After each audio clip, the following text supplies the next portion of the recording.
Welcome to kwickieTV, NBA Today Kwick Shots. I'm your host, Ken Thompson, on this Tuesday, December the 20th. We've got major headlines with Blake Griffin undergoing knee surgery. He'll be out 3 to 6 weeks. Meanwhile, the Detroit Pistons holding a players-only meeting to discuss the blowouts that they've been involved in. Not good blowouts. They've been losing these games, including last night at the United Center to the Chicago Bulls by 30 plus. We've also got great fantasy news coming up later in the NBA with Shayna Calandro. She's got special guest Anthony Abbey on board. Also, Johnny Rob and myself, yes, we're going to take a look at things from the Vegas angle. We'll give you our over-unders, our best bets, and even a money line play. We go live into 157 countries. We are kwickieTV NBA Today. I'm your host, Ken Thompson, and here we go. Stick around, 30 minutes nonstop action coming at you right now.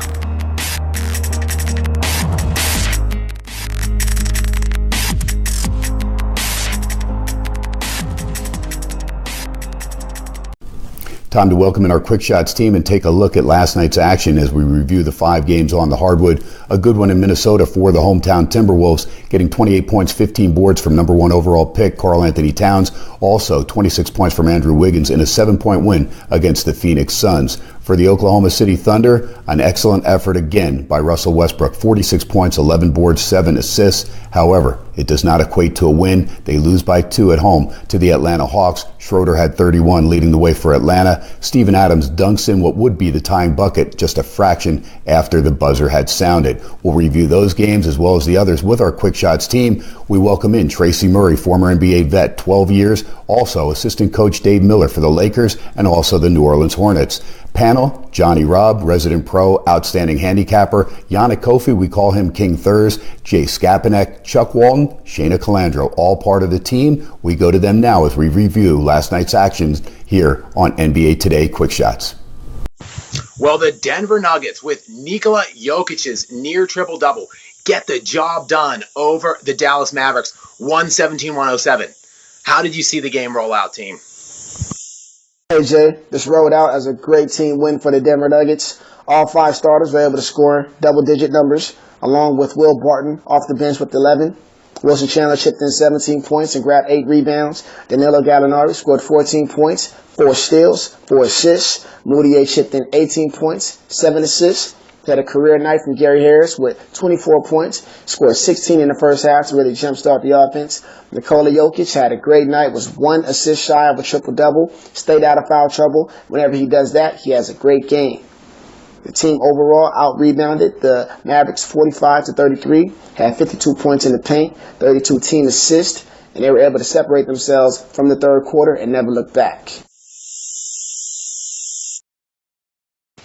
Well, the Denver Nuggets with Nikola Jokic's near triple-double get the job done over the Dallas Mavericks, 117-107. How did you see the game roll out, team? To be honest, it was a great game by Dallas, shooting 53% from the field and 56% from 3. The reason Nuggets took this home is because rebounds. You got 15 rebounds by Jokic, and you've got 8 rebounds by Chandler, and also great percentages shooting from them as well. But I believe rebounds won the game. All right, Tracy. Indiana's Thaddeus Young made a running layup in the lane with .9 remaining to help the Pacers defeat the Washington Wizards by 2 points. Where was this game won and where was this game lost? Well, I can definitely tell you where the game was lost. He shot a runner in the lane for game. Defensively, you got to force him into a tough shot. You can't allow anybody to get into the paint where they can score the basketball for a game point. So, force him into a jump shot going to his offhand where you can get a hand up on the shooting hand. So, defensively, that's where the problem went.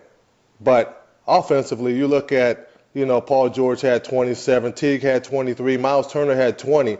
So they had enough firepower to win that basketball game. It just so happens there was a teardrop in the lane to win it.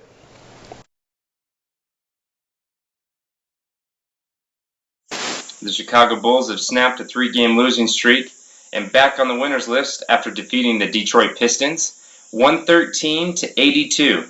Shayna, how was this such a blowout?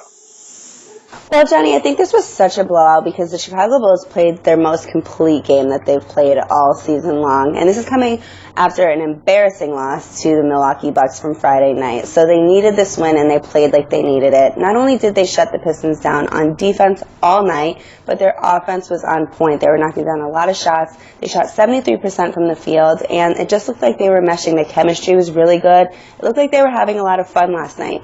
But the real question here is, can they keep this momentum up? Can they build off of this success and continue to play this way for the rest of the season?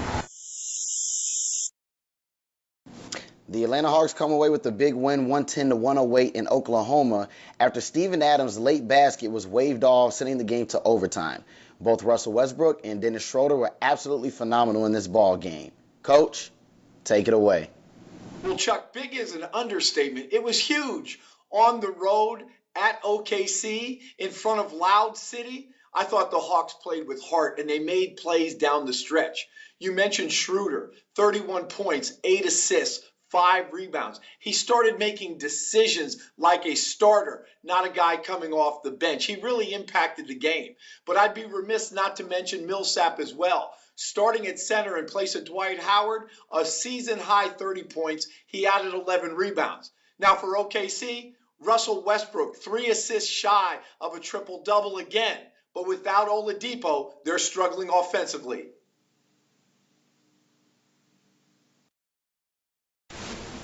The Minnesota Timberwolves picked up its first home win since November 17th, 115-108. It looked like a great team effort. What do you think, Johnny? Well, yeah, great team effort, but massive night out of Karl Anthony Towns. 28 points, 15 rebounds. Surprisingly, Suns shot actually a little bit better from the three, about the same from the field. What really won this game, though, classic case of just out-rebounding. Timberwolves had 41 rebounds to the Suns' 34, which ultimately won the game. Time to get into our hot topics for this Tuesday, December 20th, and we've got some good ones. What about head coach Brett Brown for the Philadelphia 76ers? He's at a standstill there with Nerlens Noel. Noel now on the trading block. Meanwhile, what about some of the bad free agents that were signed last summer? We'll review that. Also, our resident pro, former NBA vet of 12 years, Tracy Murray, he'll take a look at the LA Lakers. What do they need to start doing? What do they need to stop doing to get this team together for head coach Luke Walton? It's all here and more with our Kwick Shots team. Let's take it to it. Hot topics coming right up. Here's a good one for you, Coach. Are there any teams in the NBA that are currently regretting signing some of the free agents that they did this past summer, where we saw all kinds of blockbuster deals throughout the league? What are your thoughts? There are a couple, Chuck, but let's start right here in the city of Los Angeles with the Lakers. Luol Deng's contract might be one that they're scratching their heads about right now. I loved him at all his previous stops. Remember in Chicago, led the league in minutes, extremely durable, but maybe we're starting to see the wear and tear this year on his body. And then I'm not quite sure how he fits into Luke Walton's system, the way Luke wants to play. And then when I look at the roster at forwards, he's the 4th best. They've got Nance, Randall, Ingram, yet he's the highest paid. If his contract was for 1 or 2 years, I get that. But 4 years, $72 million, I think they're starting to scratch their head a little.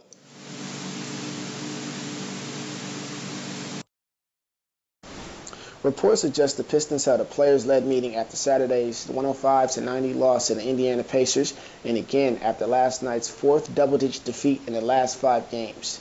Tracy, what do you think needs to happen at the Pistons? A lot of things need to happen with the Pistons, Yannick. They're a very young team. There's no superstar on that team that have double-digit years that can take those youngins, put them on their back, and show them the right way of doing things. There's a tons of young talent on that team, so don't give up on that team. They just need either a strong coaching staff or they need a strong veteran leadership in that locker room in order to know how to win. They know how to get buckets. They know how to entertain, but do they know how to win? And the question is no. So you need to get somebody that's won some type of championships in there to teach them about poise and knowing how to win down the stretch. Westbrook definitely gets his teammates involved and makes sure they're in a position to catch and finish. So, Coach, do you see any young players that are up and coming that catch your eye as similar to Russell Westbrook? Well, Shayna, you can see that you're cutting into my spa time. So I'm going to make a list and then we'll figure out one. First, you have to start with athleticism. It's got to be superior, off the chart, top 1%. Then I think you have to look at, is there a player that is a terror in transition? Does he attack the rim with a vengeance? Remember, like when someone stole your lunch money in 7th grade, you chased them down. Then lastly, they've got to be able to dominate a game. With that criteria, I look at Milwaukee, the Greek freak. Even though he's much taller, he plays the same way. You've got to be a game changer. Giannis is, and so is Russell Westbrook. He would be the closest comparison that I could think of. I'm going to jump in the pool. See ya.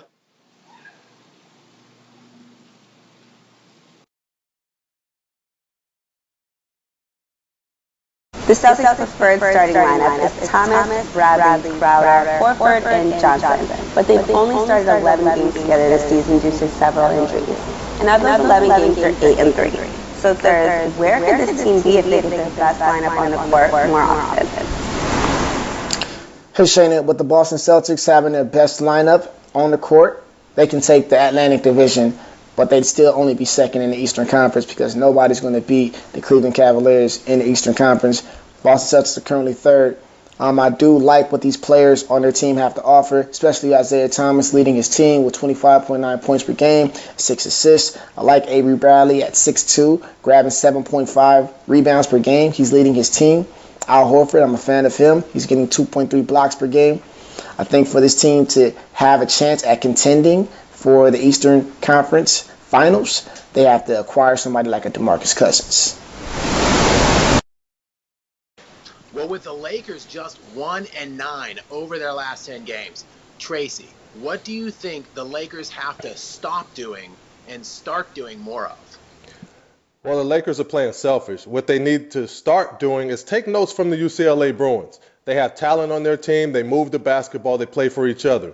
The Lakers are young, and what they need to do is depend on each other a lot more. There's no one guy on that team that can carry them and get 30 or 40 per night. So you have to rely on each other to make each other better. Until they rely on each other and start playing for the name on the front of the jersey instead of the name on the back, it's going to be the same result night in, night out. They have to be much more unselfish, move the basketball, and play for each other. Looks like Nerlens Noel will be left out of the 76ers rotation unless Okafor or Embiid get into foul trouble.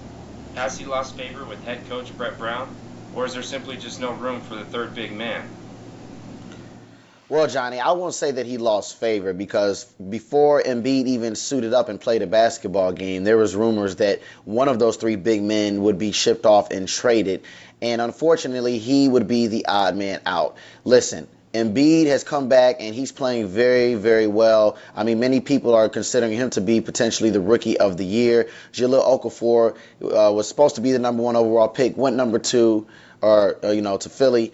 I really feel that Nerlens Noel will get traded, and I think there will be a lot of teams that will want his services. He's really, really extremely great on the defensive end, but I think what Philly is looking at is a logjam at center. I don't think it means that he's out of favor with the coach, but he'll be the odd man out.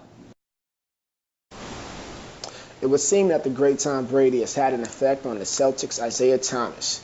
Tracy, while you were playing, was there another sports person that you admired or idolized? And if so, why? Well, Yannick, not outside of the sport. I didn't, other than Muhammad Ali, in which he stood for a lot. But there was no one that was playing another sport at the time that I was playing that I admired or hung out with or had a significant effect on me playing. I always used to study guys that I was playing against and try to take from them, but guys that were from another sport, I didn't have anybody that had that type of effect on me. Time to take a look at tonight's action on the hardwood with our Kwick Shots team. Have some good games on the docket. Of course, Houston, winners of 10 in a row. They're at home against San Antonio, favored by a point over the Spurs. Spurs, of course, the best team on the road this season. Meanwhile, Cleveland, they travel to Milwaukee to take on the Bucks. Jason Kidd's young kids, can they get the Cavs? We'll find out. 9 other games on the docket as well. Let's go to our Kwick Shots team, see what they think. The New York Knicks will host the Pacers tonight in what looks like a pretty even matched game, even though the Knicks will be without Derrick Rose. So, Coach, what do you think about this one? Well, Shane, even without Derrick Rose, the Knicks have been playing extremely well. I'm a huge fan of Jeff Hornacek, but I'm hearing some of the players are a little miffed. They're not too keen on his rotations. The Pacers are coming in after a big win last night versus Washington, a red-hot Washington team. Paul George got his groove on. Thaddeus Young played extremely well. Now, when you look at the New York Knicks, Porzingis has got to come up big. He's been shooting 45% for the season, but in the first 9 games of December, he's down to 37.3%. I always like to look at stats in history. This season, the Indiana Pacers are 1-5 on the second night of a back-to-back. I expect the Knicks to win. They're going to hit first and try it, run it down their throat. It should be an exciting game in Madison Square Garden.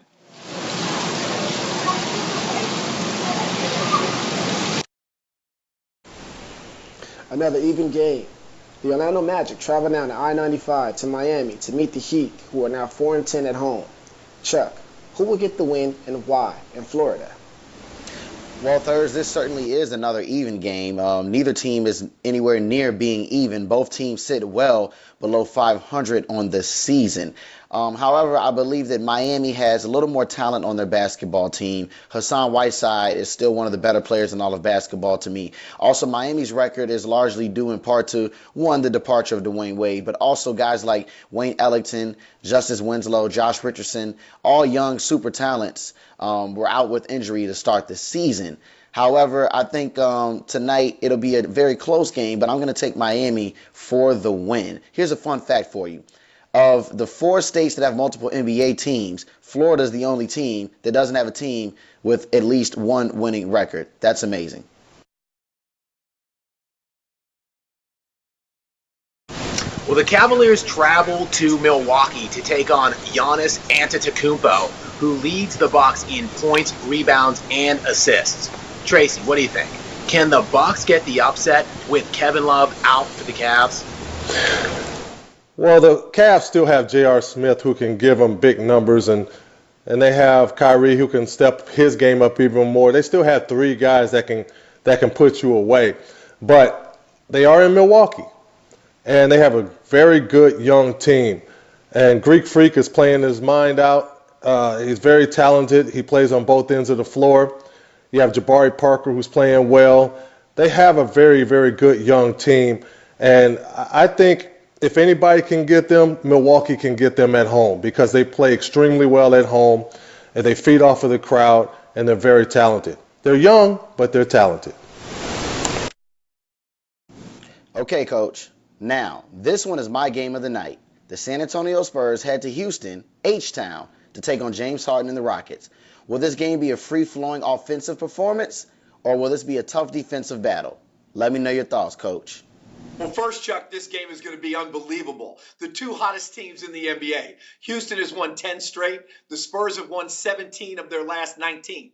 Now, the pace offensively isn't going to be what Mike D'Antoni wants, and that starts with Kawhi Leonard. The Spurs have great transition defense, but it starts with their offense. They take great shots. The floor is balanced. That enables them to get back and get turned and take away the easy baskets. With Houston, if Clint Capella is out, he's the catalyst with Harden in the pick and roll. In his last 4 games, he was 20 of 25 from the field. I think Houston will score points, but not enough. This game will end in the mid-90s. Spurs win. Well, the Jazz got within 7 points in Utah, although they now travel to Oracle Arena to take on a red-hot Warriors team. Tell me, Johnny, do you see any way that Utah can cause some problems tonight for Golden State? 100%. Yes, yes, and yes. Let's do a little recap on that last game. Lost by 6 points. That was the Jazz bench. And in fact, they probably would have won that game if they hadn't had some bogus calls. I mean, the last 6 calls they had in that game were just absolutely garbage. You've got Favors back in, you've got Rodney Hood in, you've got Gordon Hayward in, phenomenal players. Yes, it's going to be hard playing Oracle Arena, but I absolutely think that they can take on the Warriors. Jazz are number 6 in the power rankings right now. Number 1 defense in the entire league. So I'm very excited for this game, and I think it's very doable for the Jazz. Go Jazz. All right, time to team up with my good buddy Johnny Robb. We try to make you some money. Both going to give you a best money line play, an over-under total, and our best bet of the evening. Let's get it going right now. This is a segment we hope to make you some cash with. All right, Johnny, over-under. What's your best play, pal? Got the high of 224, Brooklyn, Toronto. No Brook Lopez. Looks like he'll rest. And then we've got a low of 193 with Boston, Memphis. 7 straight Grizzly games have gone under. Where does Johnny Robb go for his over-under for the night? Yeah, those Grizzly games, man, they are low-scoring games. Great defense on Memphis side. So I've got to go with the Nets in Toronto, and I'm going to go under 224. Got to come straight back at you, Ken. What is your over-under bet? Johnny, not going to go against the streak. 7 straight Memphis Grizzly games have gone under the total. I see no reason why to go against that tonight. They're at home. Boston comes a-calling. I think Memphis will slow it down. They'll be a little bit more demonstrative with the ball. They'll take their time, and they'll work for the good shot, get it inside to Marc Gasol, and try and get this home win. But at the same time, I think this game's going to be in the high 180s at best. So I'm going to play the under 193, Memphis and Boston in Nashville.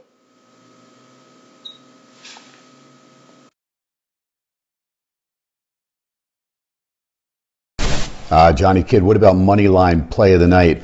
I have a lot of home dogs tonight. Milwaukee, Memphis, both tempting. Philadelphia plus 135 at home. How about Brooklyn plus 1365 on the road, but no Lopez, going to be tough to win in Toronto. Where's Johnny Robb going with his money line play of the night? Well, Ken, it's like they say, scared money don't make money. So I'm going with Utah Jazz plus 650. So $100 down, you win $650. Now, you may say the Jazz can't beat the Golden State Warriors, but I say you're wrong. Ranked number 6 on the power rankings, number 1 defense overall. Almost beat Golden State at home in Utah with their bench. And we've got Gordon Hayward, Derek Favors, and Rodney Hood back in the game. If there is a game that's going to upset and win you some money, it's this one. Go Jazz. All right, Johnny Kidd, where you going? Best bet of the night, man. There's some great games out there. How about Houston at home? They're -1 against San Antonio. We know how good the Spurs are on the road, but we know Houston, winners of 10 in a row. It's a big-time game. Is that your best play? Otherwise, what do you have, Johnny Kidd? What's your best bet of the night? Well, Ken, it's always a 50-50, right? You got to choose one side. What's it going to be? Houston, Spurs, I just don't know. I really just don't know. So the best bet I see on the board, honestly, is Pacers at Knicks with plus 4.5 to cover. I think they can win the game. The second one I see, I got to go with the Jazz with plus 12 to cover. They're such a great team and great defensively. I really think they have a shot up there. So it's between those two. All right, Ken, one last question I got to ask. You nailed it last time. What is your overall bet? What's the best bet for Ken tonight? Well, John, I'll tell you what, you don't make a lot of money going against the San Antonio Spurs too often, but I'm going to take a shot here tonight. Houston at home, 10-game winning streak. I know the Spurs are dynamic on the road, but at the end of the day, it's a game that Houston has to win. Psychologically, if they're going to be a player in the Western Conference come postseason time, they need to show San Antonio that they will hold serve at home. So my best bet of the night, give me the Houston Rockets -1 at home. That's going to be it. All right, it's time to get into the NBA fantasy side of things as we continue with our guest panelist, Anthony Abbey, on how to get your team set, whether it be daily fantasy or a year-long fantasy league. Asking the questions tonight, the wonderful Shayna Calandro. Take it away, Shayna. Thanks, Ken. So, Anthony, what is streaming right now in the context of fantasy, and is it a viable strategy for fantasy basketball? Yeah, well, streaming is a concept that's used a lot in fantasy baseball, but it's also a strategy that's really viable in fantasy basketball. So streaming is basically when you keep 1 or 2 slots open at the end of your roster so that you can add and drop players to win categories that day or that week. An example would be, imagine you're in a 10-team league and you're in your head-to-head matchup that week and you're winning in something like blocks and rebounds, but it's a really close battle in something like 3-pointers. And at your 12th to 13th spot, you have Alex Len, who's solid but not an exceptional fantasy player. You might want to drop him that week because you're already winning in something like rebounds, but if you pick up someone like Wesley Matthews, you have a chance to compete for threes and then win that category that week. So streaming gives you that flexibility, and in that way, it's very useful. Hope that helps, Shayna.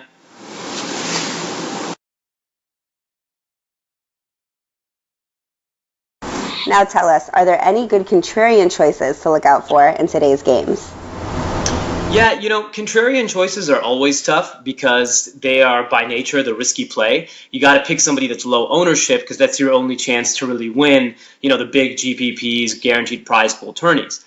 With that said, the best place to probably pivot tonight would be at the point guard slot. It's really stacked. Tonight, Stephen Curry, Chris Paul, Kyle Lowry, and Kyrie Irving are all going to play. So picking another point guard that has a chance to go off might be a good idea here. I'd go with Sheldon Mack of the Utah Jazz. Now, Sheldon Mack is still playing minutes because George Hill is injured, so he's still going to be in there doing a lot. And he's playing Golden State again tonight. And the last time that he played Golden State was on December 8th, and he had 32 fantasy points against them in that game. So this would be a good chance to go somewhere different and still get big numbers. Thanks, Shayna. Whose trade value has shifted in Week 9? What players should I be trying to get on and off my roster? Yeah, trade talks have been kind of tough in standard leagues this year just because there's been a lot of volatility. But let's talk about somebody on the hot seat in Philadelphia right now, and that's Nerlens Noel. He's really unhappy with the front office at the 76ers organization. He's said he thinks he deserves more minutes, but they don't really have anywhere to place him because they're developing their other big men in Joel Embiid and Julio Okafor. So Nerlens wants to be somewhere where he can be a star. Now, this guy has put up top 50 fantasy numbers when he's in a starting lineup, and he's recently been in rumors to talk with the Portland Trail Blazers about a trade. So if you buy low on him now and Nerlens gets traded in the next couple weeks, well, then you could profit hugely. But it is still a risk because if he doesn't get traded, then you're stuck in the same cycle with the 76ers that he's been in all year. So I would say if you want the big reward, then buy low on Nerlens Noel and see what happens. Well, thanks for joining us tonight. We hope you enjoyed the show. If you agree or disagree with any of our comments, please let us know, as now it is your time. If you have any questions for our panel or topics you'd like to discuss with our experts, please let us know. We'll try and get them on tomorrow night's show. Again, this is NBA Today, Quick Shots. I'm your host, Ken Thompson. Had a great time. Talk to you tomorrow night. Good night, everybody.